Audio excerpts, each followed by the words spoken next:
Bwana Yesu asifiwe. Wapenzi watazamaji na wasikilizaji wa chaneli hii ya Maranatha, niwakaribishe nyote popote mlipo mnapopata fursa ya kusikiliza na kutazama masomo katika chaneli hii. Siku hii ya leo tuna somo ambalo litakuwa lina kichwa kinachosema hukumu za kutisha zinazokuja hivi karibuni. Hukumu za kutisha zinazokuja hivi karibuni. Masomo haya yatakuwa ni masomo ya muhimu sana kutusaidia na kutuandaa kwa ajili ya hukumu hii inayokuja. Lengo ni kujifunza kuhusu hiyo hukumu husika, lakini pia kujifunza namna ya kujiandaa kwa ajili ya hukumu hii inayokuja. Hivyo ni kualike popote ulipo unapoweza kupata fursa ya kuomba, basi tuweze kuomba ndipo tuanze somo letu hili la siku ya leo. Karibuni sana. Baba yetu mtakatifu wa mbinguni, tuna kila sababu ya kukushukuru wewe na kukutukuza kwa ajili ya wema wako maishani mwetu. Baba, na kushukuru kwa maana umeweka nuru katika kanisa la Waadventista wa Sabato. Umetupatia uelewa sahihi wa Biblia, lakini pia umetupatia uelewa sahihi wa roho ya unabii, ili kusudi tuweze kuchunguza maneno haya na kujua itupasayo kutenda katika kipindi hiki tunachokiishi. Tunaishi wakati wa mwisho wa kufunga historia ya dunia hii. Ututie nguvu Bwana, kama ambavyo uliwaita watumishi nyakati za zamani ulipokuwa unaanza kazi katika dunia hii. Hivyo tunaomba ututumie tunapenda kumaliza kazi katika nyakati hizi za mwisho. Asante kwa wema wako na neema, tunajikabidhi kwako kupitia jina la Yesu Kristo. Amina. Wapenzi watazamaji, Bwana ametuita katika kipindi hiki tunachoishi, kipindi cha mwisho kabisa cha kufunga historia ya dunia hii. Ametupatia ujumbe wa malaika wa kwanza, ujumbe wa malaika wa pili na ujumbe wa malaika wa tatu. Tunaambiwa na maandiko kwamba kwa namna kipekee Mungu amelita kanisa la Waadventista wa Sabato kwa lengo la kumaliza kazi kwenye hii dunia. Na ndio maana ametupatia ujumbe ambao hajawahi kuutoa kwa wanadamu wowote waliowahi kuishi kwenye hii dunia. Hivyo ni muhimu kiasi gani wewe na mimi kuchunguza kwa umakini ujumbe ambao Mungu ametupatia. Na ujumbe huu ambao Mungu ametupatia unapatikana katika kitabu cha Ufunuo sura ile ya 14 kuanzia ule mstari wa 6 hadi ule mstari wa 12. Hapa tunakutana na jumbe tatu, jumbe za malaika watatu. Ujumbe malaika wa kwanza, ujumbe malaika wa pili na ujumbe malaika wa tatu. Ujumbe malaika wa kwanza na wa pili ulihubiriwa katika miaka 1844, lakini hiyo haimaanishi kwamba sasa hivi tusihubiri, maana hata hivyo tuna wajibu wa kurudia tena na tena kutoa ujumbe malaika wa kwanza na ujumbe malaika wa pili. Lakini ujumbe wa malaika wa tatu ni ujumbe ambao ulifunguliwa rasmi katika mwaka ule wa 1844. Na ujumbe malaika yule wa tatu una lengo la kuonya dunia kwa zahama inayokuja. Una lengo la kuonya dunia kwa ajili ya chapa ya mnyama inayokuja. Ambapo tunapozungumzia chapa ya mnyama tunazungumzia ushurutishwaji wa sheria ya Jumapili. Sheria ya Jumapili itakapokuwa imewekwa kisheria kwenye hii dunia, hapo ndio tutasema kwamba ni wakati ambapo wanadamu watakuwa wanachagua kupokea chapa ya mnyama au kupokea muhuri wa Mungu. Kwa hivi sasa hakuna hata mtu mmoja ambaye amepokea muhuri wa Mungu, au hakuna mtu ambaye amepokea chapa ya mnyama, ila makundi mawili yanaelekea katika mielekeo ya kupokea chapa ya mnyama na kundi jingine likielekea katika mwelekeo wa kupokea muhuri wa Mungu. Kwa hiyo tunaishi katika kipindi ambapo sisi wenyewe tunaamua, tunafanya maamuzi sisi wenyewe kuwa na muhuri wa Mungu au kuwa na chapa ya mnyama. Hivi siku ya leo tunakwenda kutazama somo muhimu sana ambalo linaitwa hukumu. Na katika ujumbe wa malaika wa kwanza, hebu tusome pamoja katika ujumbe wa malaika wa kwanza. Unapofika katika kitabu cha Ufunuo sura ile ya 14, Ufunuo wa Yohana sura ile ya 14, tunaposoma mstari wa 6, ujumbe wa malaika wa kwanza kabisa. Maandiko yanasema hivi: kisha nikaona malaika mwingine akiruka katikati ya mbingu, mwenye injili ya milele, awahubiri hao wakao juu ya nchi, na kila taifa na kabila na lugha na jamaa. Kwa maana nyingine, ujumbe wa malaika wa kwanza unaanza kutuambia kwamba huu ni ujumbe ambao unakwenda ulimwenguni kote. Ni ujumbe ambao unakwenda kwa kila kiumbe, kwa kila mtu, mkubwa mdogo, mweusi mweupe, wa kila rangi kwenye hii dunia. Taifa lolote, Ulaya, Urusi, China, wapi, kote kote huu ujumbe unakwenda. Kwa hiyo ni ujumbe ambao ungepaswa kutolewa mahali pote. Vile ni muhimu kiasi gani watu wa Mungu kuweza kuona namna ambavyo tunaweza sasa tukajinyima kadri inavyowezekana na tukatumia muda wetu na rasilimali zetu ili kuhakikisha ujumbe huu unakwenda mahali popote. Lakini cha msingi ni kwamba tutatazama mtiririko wa mpangilio wa Injili. Tutatazama mpangilio wa Injili. Mungu ameweka mpangilio wa Injili katika namna gani? Hilo ni jambo la msingi la kulifahamu. Lakini huyu malaika wa kwanza anasema maneno yafuatayo. Akasema kwa sauti kuu, mcheni Mungu na kumtukuza. Kwa maana, sikiliza hapa, mcheni Mungu na kumtukuza. Kwa maana gani? Anasema, kwa maana saa ya hukumu yake imekuja. Kumbe, ujumbe wa malaika huyu wa kwanza unaanza kwa tahadhari, unaanza kwa taarifa kwamba wanadamu wanapaswa kumcha Mungu, lakini pia na kumtukuza. Anaposema kumcha Mungu, ina maana ni kuishi maisha matakatifu. Na kumcha Mungu, maandiko yanasema ni kuzishika amri zake, kuzishika hukumu zake. Hivyo anasema mcheni Mungu na kumtukuza. Kumrudishia Mungu utukufu ni kuishi maisha ambayo hayana dhambi. Maandiko yanasema wote wametenda dhambi na kupungukiwa na utukufu wa Mungu. Unapopungukiwa na utukufu wa Mungu, ina maana hapo kuna jambo liko ndani yake. Dhambi na utukufu havikai mahali pamoja. Kwa hiyo kumcha Mungu na kumtukuza ina maana kuishi maisha matakatifu ambayo hayana dhambi. Na tunamtukuzaje Mungu? Tunamtukuza Mungu kwa maisha yetu matakatifu, kwa maisha yetu makamilifu. Lakini kwa lengo gani sasa? Ni kwa nini basi tunamcha Mungu pamoja na kumtukuza? Biblia inasema kwa maana saa ya hukumu yake imekuja. Hapo ndipo tunapotaka tuweze kutafakari. Wapenzi watazamaji na wasikilizaji, somo hili la hukumu, ili tuweze kulielewa vizuri, ni muhimu sana kutazama na kuchunguza hukumu za duniani vile zinavyofanyika. Hukumu za duniani, kuna mambo kadhaa ya kuzingatia katika hukumu. Nami nimeweka mambo kama 12 ya kuzingatia. Unaweza kaona mengi, lakini nitayataja tu kwa haraka mambo ambayo ni muhimu kufahamu katika somo hili la hukumu. Tunapotazama kuhusu hukumu, kuna mambo 12 ya kuzingatia, na haya mambo ni ya muhimu sana. Jambo la kwanza, ni muhimu sana kufahamu swala zima la hukumu yenyewe, kuifahamu hii hukumu ni hukumu ya namna gani. Lakini jambo la pili ni kufahamu kuhusiana na hakimu. Ni nani hakimu katika hii hukumu ambayo wewe na mimi tunakwenda kuichunguza? Jambo lingine ni kufahamu mahakama. Mahakama ni wapi? Unajua, ukishtakiwa utapelekwa rumande labda, baada ya hapo utaambiwa unapaswa kuhudhuria mahakama. Lazima uulize mahakama iko wapi? Mahakama gani? Mahakama ya wilaya, mahakama sio ya mkoa, mahakama ya mwanzo. Mahakama tunazifahamu.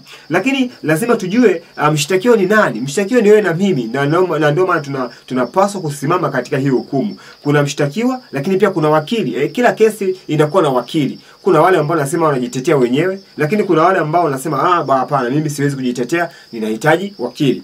Lakini pia kuna mshtaki. Kama kuna mshtakiwa, ni dhahiri kwamba kuna mshtaki. Ni nani huyo? Tutamuona. Lakini pia kiwango gani cha hii hukumu? Yaani, ili niweze kusimama katika hii hukumu, ninapaswa nifikie kiwango gani? Hapo napo ni pa msingi kufahamu. Lakini tunapaswa kujua kesi husika ni nini. Ni kesi gani basi inayohusika katika hii hukumu? Hakuna hukumu ambayo haina kesi. Yaani, maana nyingine ya kesi ni mashtaka. Mashtaka ni nini? Lakini pia tutaangalia swala zima la upelelezi katika hii hukumu. Upelelezi unapokamilika, basi hukumu inakatwa.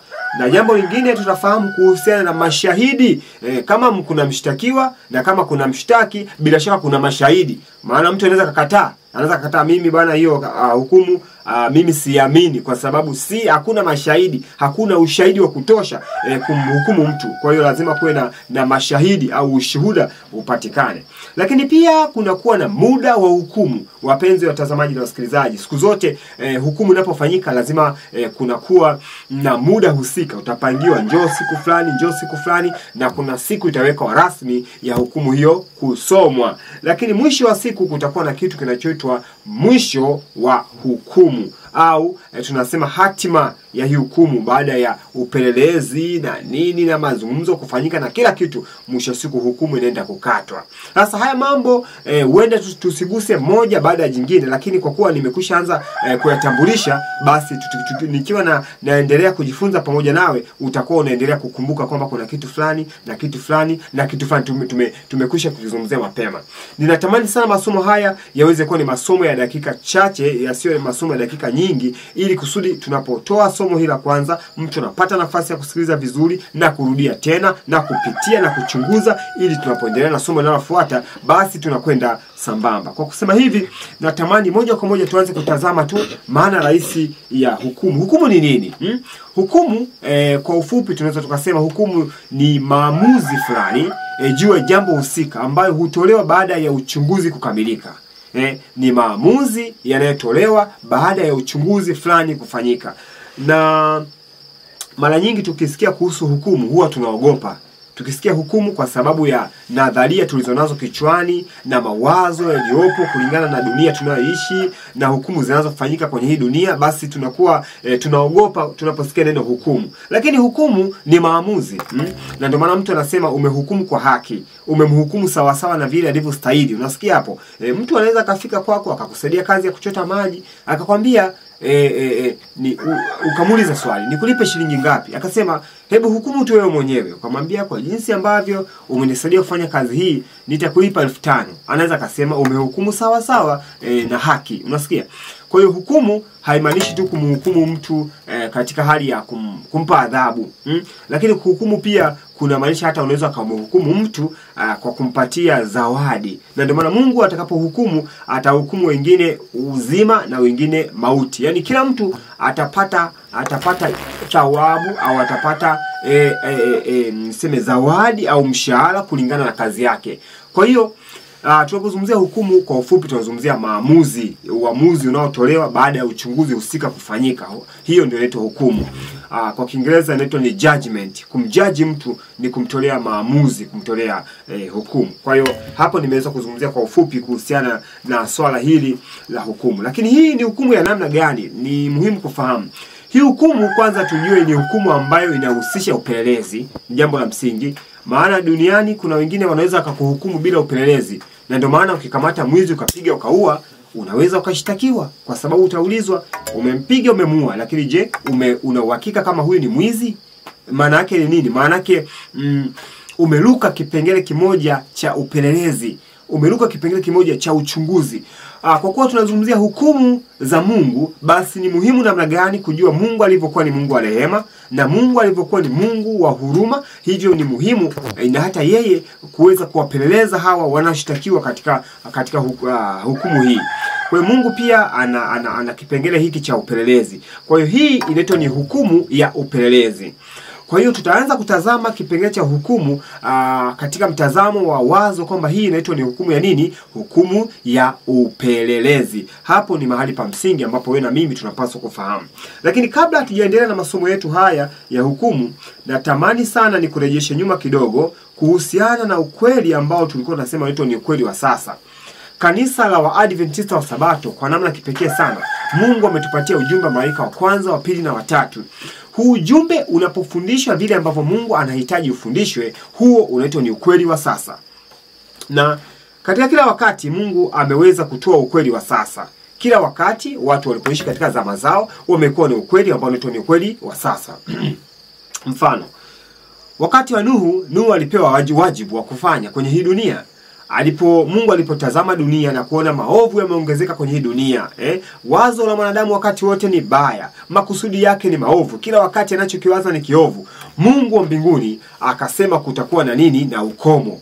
Na hivyo Mungu akamjulisha mtumishi wake Nuhu. Alimjulisha mtumishi wake Nuhu kwamba Nuhu, sikiliza, uovu umezidi kwenye hii dunia. Hebu tutazame hilo fungu la Mwanzo. Tufike pamoja katika kitabu cha Mwanzo sura ya 6. Na hapa kuna mambo ya msingi ya kufahamu katika Mwanzo sura ya 6. Tuone Mungu hajaficha jambo wakati wowote. Na anasema katika Mathayo sura ya 24, anasema kama vile zilivyokuwa siku za Nuhu, ndivyo itakavyokuwa kuja kwake mwana wa Adamu. Ina maana hii inapaswa itulete kwenye kazi ambayo Nuhu alipewa kuifanya.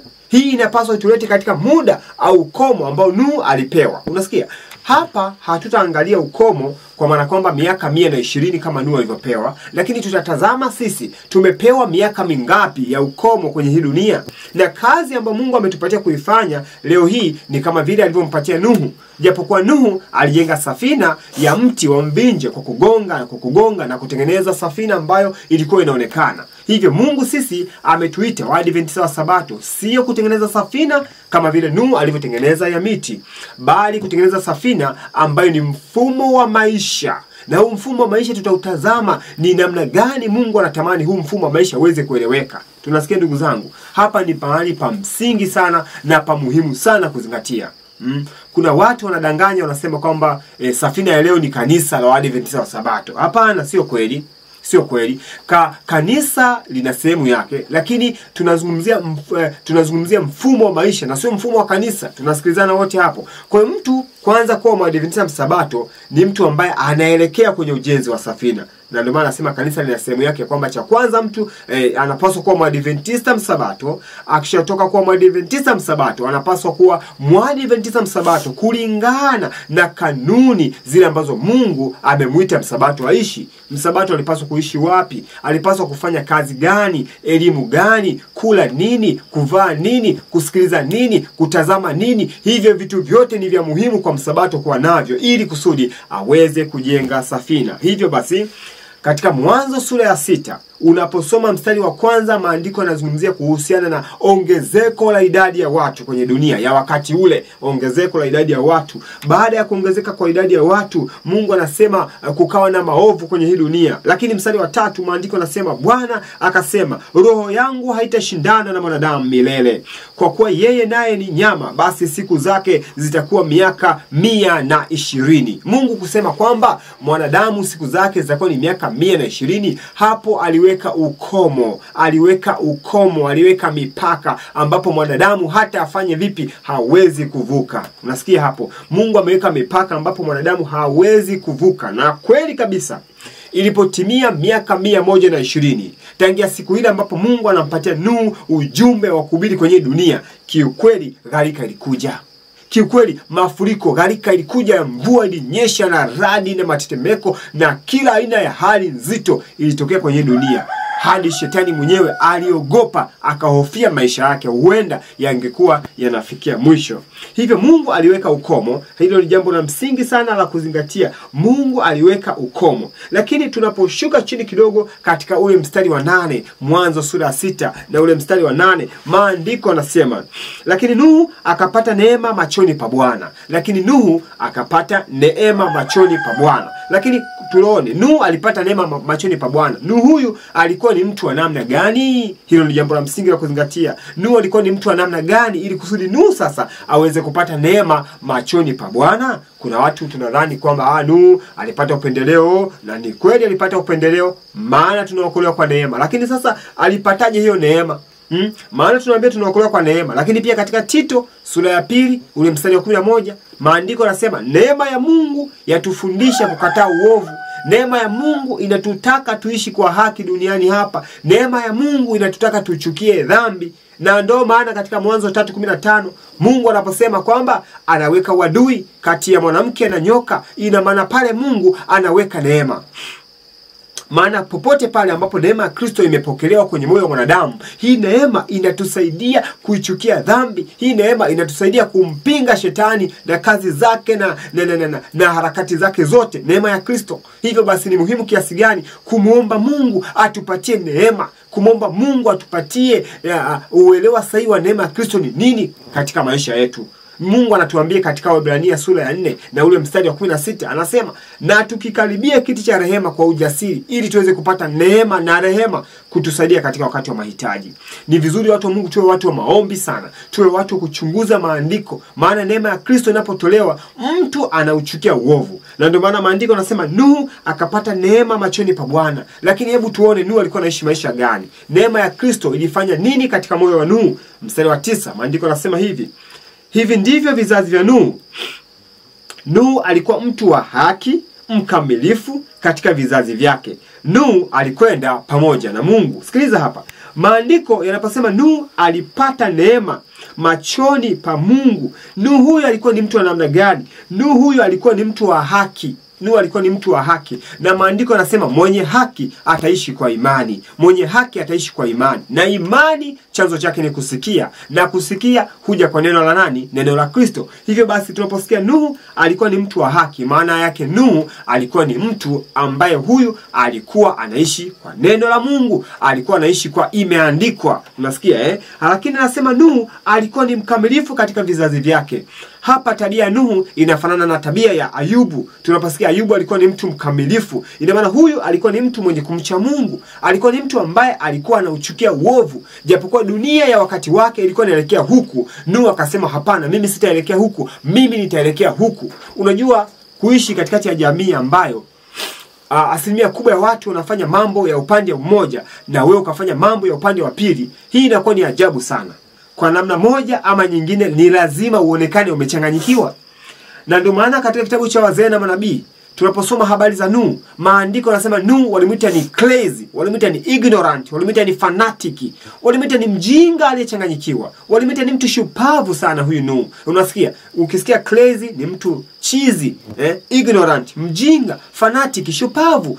Kwa vile Nuhu alipokuwa anaishi katika nyakati zake, watu tunaambiwa walikuwa wakiokota dhahabu, walikuwa wakitumia mbao zilizokuwa nzuri sana, wakitengeneza furniture mbalimbali, wakizipamba na kuzinakshi kwa urembo wa namna mbalimbali. Na hivyo dunia ya wakati ule walijitukuza wao wenyewe kuliko kumtukuza Mungu. Walivitukuza vitu ambavyo Mungu aliviumba kuliko kumtukuza Mungu. Walikuwa wakiokota hizo dhahabu na madini ambayo sasa hivi huenda hayapo. Kuna wakati naulizia rafiki zangu kuhusu madini, wananiambia kuna madini ndio sio sapphire, kuna madini sio yanaitwa sio nini, sio madini ya aquarium, sio ni vitu gani. Wanasema yana bei ya juu sana, yana thamani ya juu sana, kiasi kwamba yanang'aa ni ajabu. Na wengine wanachukua, wanaweka kwenye magari yao, wanaweka kwenye taa zao, kiasi kwamba ukipita kwa mijini unakutana na gari, taa zinawaka kweli kweli, zinang'aa, zinapendeza. Tayari hiyo ni fahari ya mtu. Kuna watu wanavaa madini kwenye vidole kama pete, kuna wengine wanavaa kama mikufu, wengine hereni, wengine na vitu mbalimbali. Basi wakati ule madini haya yalikuwa yako mengi tu kwenye uso wa dunia. Watu walikuwa wakiokota kwenye maji, wanafika kwenye vijito wanaokota, na kipindi hicho mvua ilikuwa haijawahi kunyesha. Ina maana nchi ilikuwa ni nzuri. Leo hii tunatafuta mashamba, tunasema jitafutie shamba ambalo lina maji, lakini unakuta maji kamfereji ni kadogo. Unakuta maji mashamba mengine hakuna, watu wanachimba visima kwa gharama kubwa. Lakini kipindi hicho vijito vilikuwa vikitiririka. Rutuba ya ardhi ilikuwa ni kubwa mno. Kwa hiyo basi watu wakajitukuza wao wenyewe badala ya kumtukuza Mungu. Lakini mtu mmoja anaitwa Nuhu, jamani wapendwa, anaitwa Nuhu. Na ndio maana maandiko yanasema Nuhu alipohubiri huu ujumbe kwa muda wa miaka 120, alijiokoa yeye mwenyewe tu na familia yake. Watu 8 tu waliokoka katika watu bilioni 7, karibia takriban bilioni 7. Waliokoka watu wa 8 tu, jamani, wa 8 tu. Na hivi sasa dunia yetu hii tunaambiwa tumefikia idadi ya watu kukaribia au kulingana kama ile ya wakati wa Nuhu. Hivyo basi ni ajabu namna gani katika ulimwengu wetu wa namna hii alafu waokoke watu wa 8? Na ndio maana jamani, ujumbe wa malaika watatu hauangalii watu wangapi wamekubali. Ujumbe wa malaika watatu hauangalii wakina nani wamesema ndio. Ujumbe wa malaika watatu unaangalia hata kama ni wachache ambao wako tayari kumfuata Mungu na neno lake. Hivyo ni muhimu kiasi gani, wapenzi watazamaji na wasikilizaji, kutafakari masomo haya na kuweza kuona namna gani kila moja anaweza akayaleta kwenye familia yake. Ndugu zangu, Nuhu alionekana ni mjinga aliyechanganyikiwa, ambapo dunia nzima inaenda upande huu na Nuhu anaenda kinyume chao. Hivi sasa leo hii, wapenzi watazamaji na wasikilizaji, itaonekana ni maajabu makubwa sana haya. Katikati ya dunia hii ya utafutaji pesa, katikati ya dunia hii ya utafutaji wa anasa, alafu watu wa Mungu wakaamua kuishi maisha kinyume kabisa na yale ambayo wanadamu wengine wanaishi. Nuhu alionekana mtu wa namna hiyo. Nuhu akapata neema machoni pa Bwana. Kwa hiyo maandiko yanatuambia kuhusu Nuhu. Mungu alimwambia Nuhu kwamba Nuhu, mwisho wa kila mwenye mwili umekuja mbele zangu, kwa sababu wamejaza dunia dhuluma, basi nitawaharibu pamoja na dunia. Ujifanyie safina ya mti wa mvinje, fanya na vyumba ndani ya safina, ukaifunike ndani na nje kwa lami. Mungu akaanza kumpatia Nuhu maelekezo ya kufanya kuhusiana na safina hiyo, ambayo hii safina ilikuwa ni suluhisho kwa ajili ya gharika iliyokuwa inakuja. Ilikuwa ni suluhisho kwa ajili ya zahama iliyokuwa inakuja kwa wakati wake. Wapenzi watazamaji, leo hii Mungu pia ametupatia suluhisho. Ametupatia suluhisho la ujumbe wa malaika watatu. Tunapochukua ujumbe wa malaika watatu na kuanza kufanyia kazi kipengele kwa kipengele, kipengele kwa kipengele, hapo tunajenga safina. Hapo tunatengeneza mfumo wa maisha ambao huu mfumo utatusaidia kuvuka hiyo zahama inayokuja hivi karibuni. Na zahama hii sio nyingine bali ni sheria ya Jumapili inayokuja, ambapo kupitia sheria ya Jumapili, ndugu zangu, tutakuwa tumekwepa mapigo 7 ya mwisho yanayokuja. Kwa hiyo ni muhimu sana kutafakari kuhusiana na jambo hili la hukumu. Hivyo katika hukumu natamani sana tuweze kutafakari somo ambalo linaitwa ukweli wa sasa.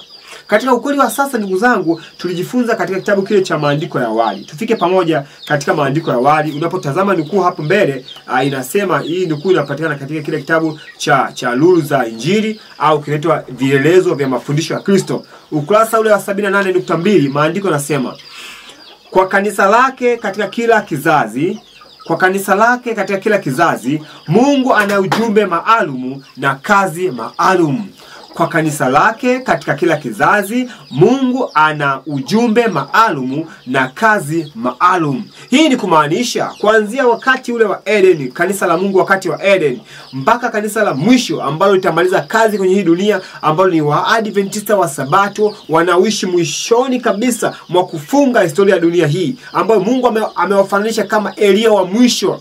Lakini pia anaita kama ni ujumbe wa Yohana, na huu ujumbe lazima utolewe kwa nguvu, lazima utolewe kwa mamlaka, lazima utolewe kwa ujasiri kwa watu wa maombi na kuchunguza maandiko katika nyakati za mwisho. Hatuwezi tukatoa ujumbe huu tukasema sisi ni Elia wa mwisho. Hatuwezi tukatoa ujumbe huu tukasema sisi ni Yohana wa mwisho, ikiwa maisha yetu hayafanani na maisha ya watumishi wa Mungu ambao ni Elia Mtishibi pamoja na Yohana Mbatizaji. Walitoa ujumbe ambao ulikuwa ni ujumbe wa moja kwa moja. Walitoa ujumbe ambao ulikuwa ni ujumbe wa ole na makemeo, kiasi kwamba hata ulipoonekana na wafalme, mfalme akamwambia, wewe ndiye mtaabishaji wa Israeli.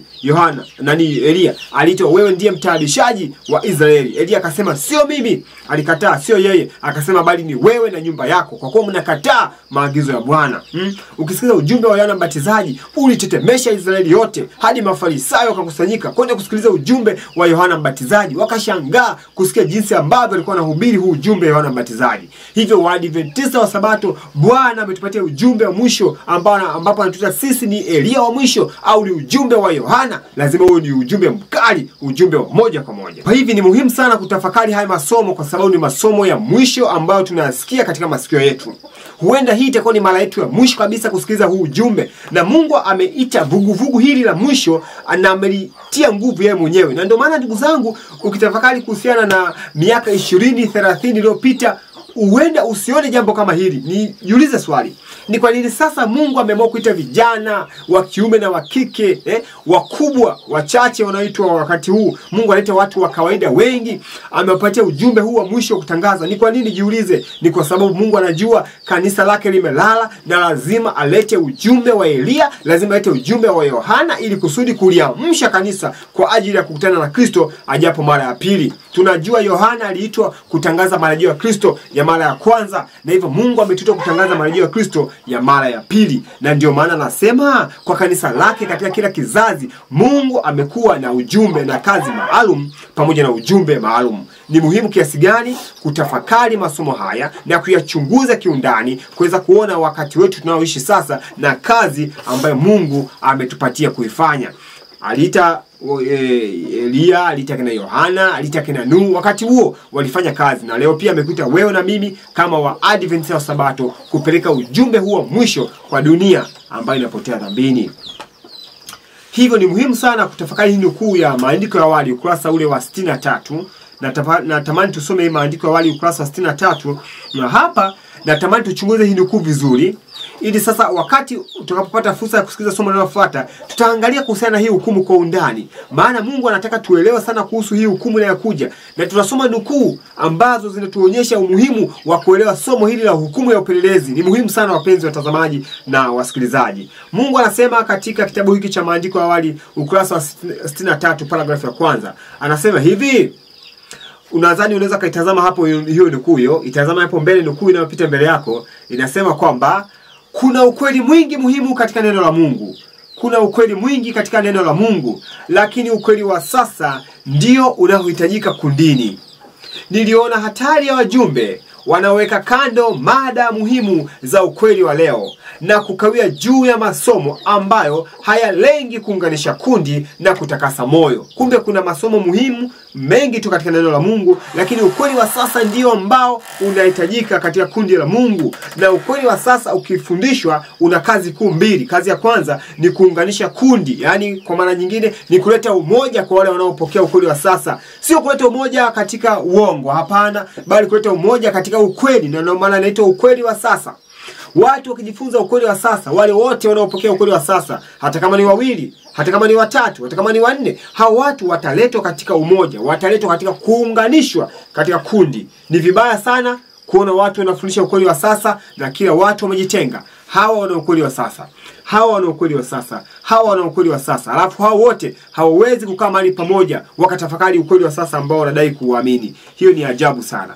Kumbe somo la ukweli wa sasa likifundishwa lina lengo la kuunganisha kundi, lakini pia kutakasa moyo. Alafu anaendelea anasema, hapo shetani atapata kila nafasi iwezekanayo ili kuharibu kazi ya Mungu. Namna gani hiyo? Pale ambapo wajumbe wa Mungu wanaweka kando mada za ukweli wa sasa na kujikita katika masomo ambayo hayalengi kuunganisha kundi na kutakasa moyo. Hapo shetani atapata kila nafasi iwezekanayo ili kuharibu kazi ya Mungu. Alafu nabii anaendelea kusema kwamba lakini masomo kama hema takatifu. Anaposema hema takatifu anamaanisha somo la hekalu, yani sanctuary. Anasema lakini masomo kama hema takatifu pamoja na siku 2300, amri za Mungu na imani ya Yesu. Sikiliza hapa.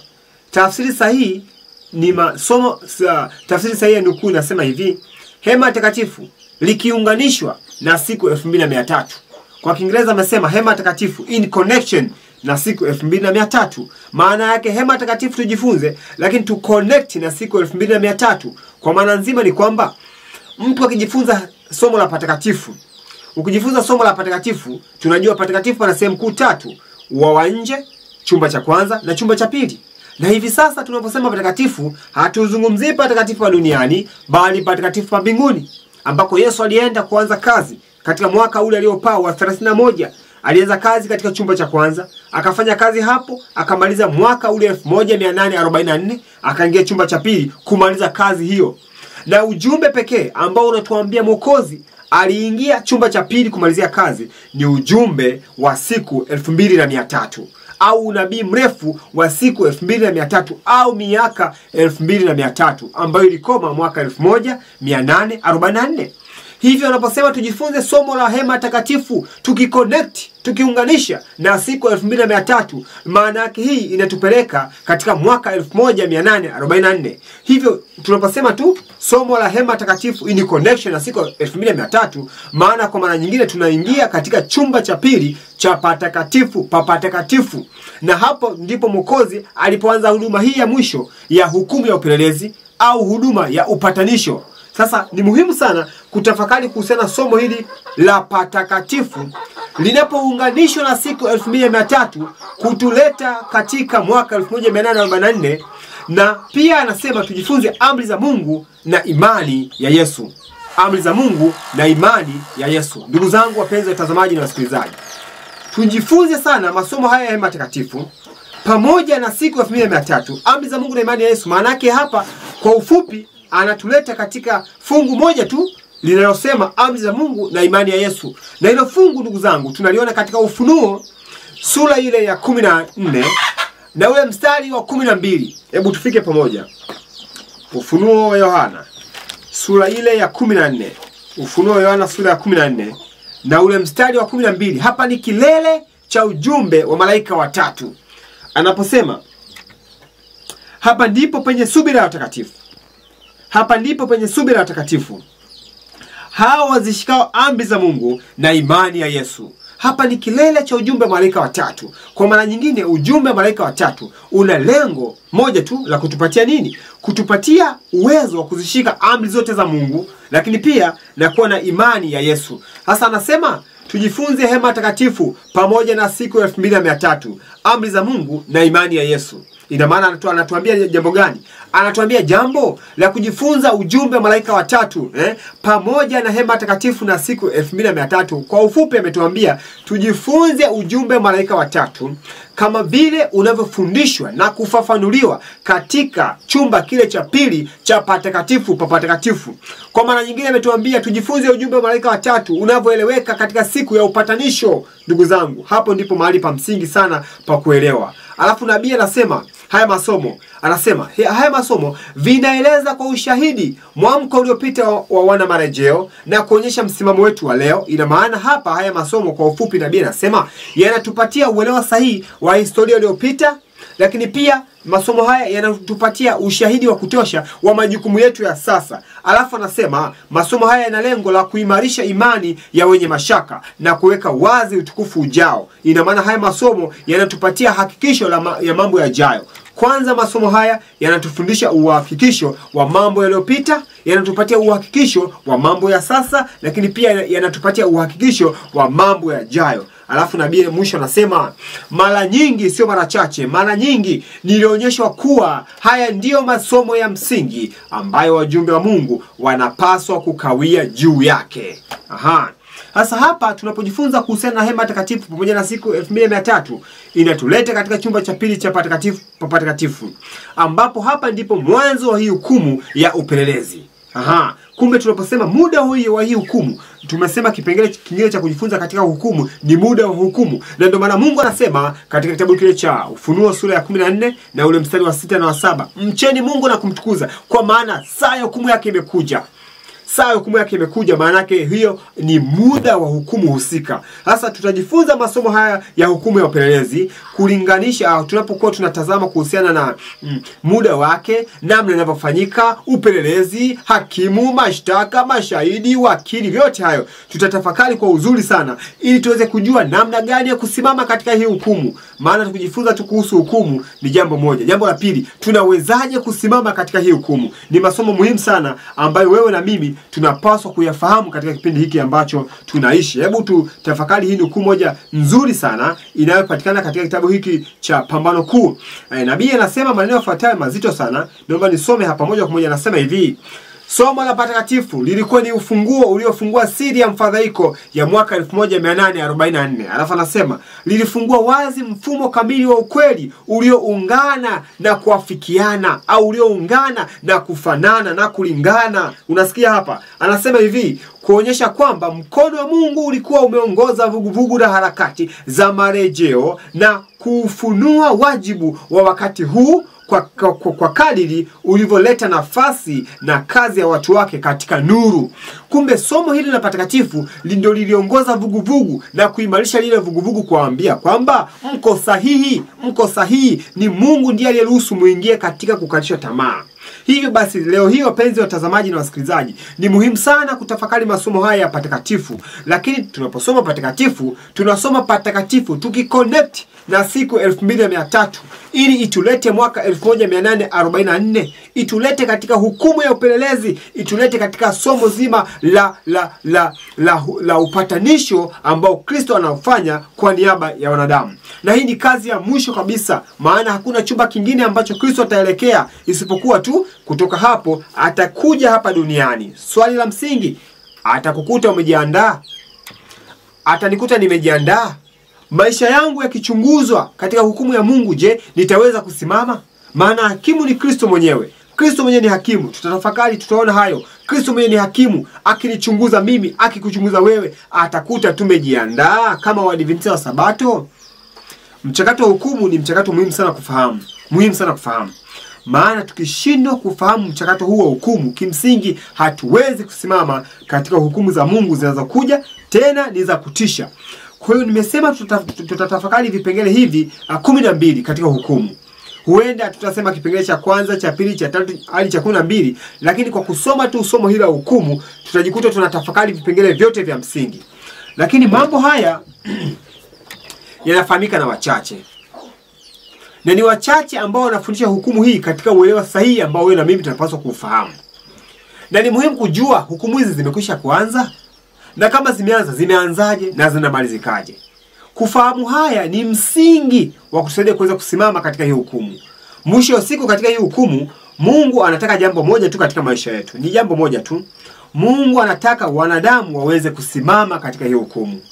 Mungu hataki wanadamu waanguke katika hukumu, ila shetani ambaye ni mshtaki wetu mkuu, huyu anataka wanadamu waanguke katika hii hukumu. Lakini Mungu anataka wasimame watu katika hukumu. Kwa mambo makuu mawili, na tutaweza kutafakari nukuu na mafungu yanatuonyesha wazi kwamba Mungu anataka wanadamu wasimame na shetani anataka wanadamu waanguke. Kwa kumalizia, tutasoma kitabu cha Yuda. Yuda ni sura moja tu. Tutasoma kitabu cha Yuda. Fungu hili ni fungu la msingi na muhimu sana, ambalo wewe na mimi tunapaswa kulifahamu, na ni ahadi ambayo Mungu anatupatia. Anaposema katika Yuda sura ya kwanza na ule mstari wa 24. Maandiko matakatifu yanazungumzia hapa kuhusiana na Kristo, ambaye huyu Kristo na kutambulisha kwamba Kristo ndiye hakimu, lakini pia Kristo ndiye wakili. Ni ajabu kiasi gani? Hakimu wako ndiye wakili wako. Yaani anayekuhukumu ndiye anayekutetea. Hii ni ajabu sana. Na nimesema kuhukumu, ndugu zangu, usifikirie wazo la kuhukumu ni nisemeje? Ni kukuweka katika hatia na kukukatilia mbali. Hapana. Kukuhukumu hata kukupatia tu thawabu, kukupatia zawadi, hiyo ni hukumu. Maana Kristo atatupatia zawadi. Atasema, "Vema mtuma mwema, ulikuwa mwaminifu, ingia katika raha ambayo baba aliweka kwa ajili yenu." Atakwambia, "Chukua taji ya dhahabu, unastahili kuingia hapa. Sio kwa nguvu zako, kwa nguvu zangu." Ina maana hiyo tu, anaposema unastahili kuingia hapa, hapo tayari amekuhukumu katika wema. Sikiliza ndugu zangu, katika Yuda sura ile ya kwanza na ule mstari wa 24, maandiko matakatifu yanasema maneno yafuatayo: "Yeye," yani Kristo, "yeye awezaye kuwalinda ninyi msijikwae." Sikiliza hapa, mtu akijikwaa sana anaanguka. Sasa hapa anasema yeye awezaye kuwalinda ninyi msijikwae, kuwasimamisha mbele ya utukufu wake bila mawaa katika furaha kuu. Kumbe Kristo huyu ana lengo la kutusimamisha. Sikiliza hapa, tumeanguka kwa sababu ya dhambi, uovu na makosa. Hosea anasema hivyo kwamba tumeanguka kwa sababu ya dhambi, uovu na makosa. Mungu anataka kutusimamisha mbele zake. Kristo huyu ambaye ndiye msimamizi wetu, ambaye ndiye wakili wetu, anataka sisi tuweze kusimama katika hizi hukumu zinazokuja. Hivyo basi ni muhimu kiasi gani kufahamu kuhusiana na masomo haya ya hukumu ya upelelezi. Wapenzi watazamaji na wasikilizaji, tutaishia hapa katika siku ya leo. Hii iweze kuwa ni mwanzo mzuri wa kuweza kutafakari na kutamani sana kuchunguza masomo haya. Na hukumu hizi ni karibu zinaanza. Tutaweza kutafakari kuhusiana na matukio yanayoendelea kwenye hii dunia, na mambo haya ni muhimu sana wewe na mimi kuyachunguza kwa undani sana, na muhimu kujua wakati ambao tunaishi, kama vile Nuhu alivyoweza kujua kizazi alichokuwa anaishi, kujua wakati aliokuwa anaishi, na alihubiri ujumbe kwa kuwa alikuwa anajua wakati ni mchache. Na hivyo ni muhimu kiasi gani sisi leo kuweza kutafakari na kuchunguza ujumbe ambao Mungu ametupatia. Bwana awabariki sana, na watakiwa saa mwema wa kuchunguza masomo haya na kutafakari katika jina la Yesu Kristo. Amina. Tupate kuomba. Baba yetu mpendwa, Baba yetu wa mbinguni, asante kwa wasaa huu mzuri ambao umetupatia kuchunguza maandiko matakatifu. Neema yako tunahitaji iweze kuwa pamoja nasi tutakapokuwa tunajifunza masomo haya ya hukumu ya upelelezi, na tuweze kuona ushahidi wote katika maandiko matakatifu ili tujue namna ya kusimama kikamilifu kwako. Uturehemu Bwana, maana tumetanga mbali na wewe. Utuamshe tena kama Waadventista wa Sabato, maana tumelala usingizi mzito sana, na shetani anafurahia, anashangilia anapoona tumelala usingizi wa namna hiyo. Lakini Mungu unatamani kutuamsha. Tunajua shetani atatuma mishale, atatuma majeshi na kuzuia watu wasiamke. Ataleta kila aina vurugu na mkanganyiko katika uelewa sahihi wa masomo haya. Lakini ushukuriwe Mungu wa mbinguni, kwa sababu una lengo la kutuamsha. Basi tunajua utashinda wewe Baba. Tusaidie, tutie nguvu, tuongoze. Tusaidie msikilizaji na mtazamaji, sote kwa pamoja tuandae kwa ajili ya majira ya Kristo ya mara ya pili. Ndiyo ombi na shukrani kupitia jina la Yesu Kristo. Amina.